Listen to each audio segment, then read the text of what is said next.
Okay guys, welcome back ulit sa ating meal prep series, July 19 na. At ito ang ating pinakahihintay na araw, linggo, cheat day. Okay, both kasi sa cheat day guys, manonood kami ng ngayon, magmamarathon kami ng East Palace. At yun, kakain kami ng mga chips at saka soft drinks, ganito.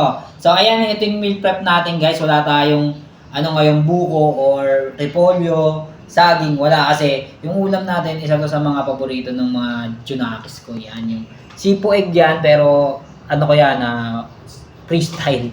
Basta yan, masarap yan guys. At yung natin dyan, dinamihan talaga na intentional tong kanin, dinamihan ko talaga yan. So, ayan, ganyan tayo mag-cheat day pag linggo, nire-reward naman natin yung sarili natin after ng Monday to Saturday na puro calorie deficit at saka workout. Tsaka, syempre, meron tayong bibingka ni Kicks. Bakit naman? Okay, yan, masarap yan guys sa black coffee mamaya abang nanonood pa rin. Syempre, meron tayong chips. Cheese ring. Isa lang. Then, syempre, isang basong soft drinks yan. Okay. So, ayan guys, gusto ko lang pong magpasalamat sa 2,000 mahigit nating followers. Tsaka yung mga nagme-message sa atin dito sa page, tsaka mga nagko-comment. Pinabasa ko po lahat yun guys. Na-appreciate ko po yun. Maraming salamat sa inyo. Dito naman kasi sa atin, sa page natin, wala akong maipapaliwanag sa inyo science fitness eh. Walang ganong kalalim na terminology.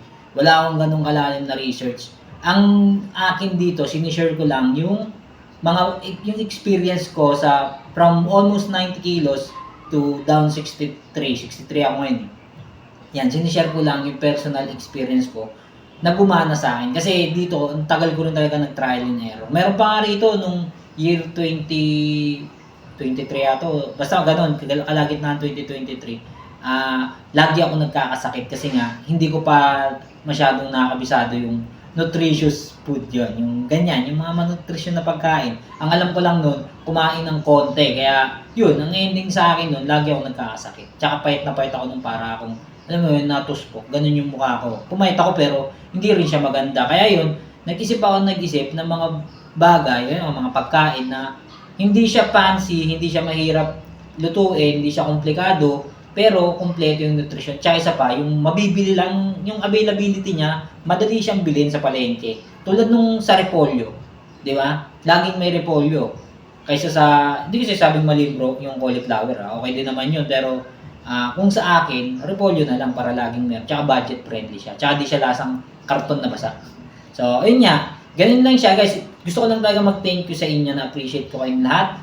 At dito po, hindi ko sinasabing mali yung tracking, apps, food scale, mag-coach, mag-gym, hindi ko sinabing mali, makakatulong sa inyo. Ang sa akin lang kasi dito, talaga, sinishare ko lang po, baka sakaling may mapulot kayong kahit konti na idea, di ba? Kasi alam ko naman yung majority ng Pilipino sa natin, laging busy, hindi mahulugang karaming schedule, di ba?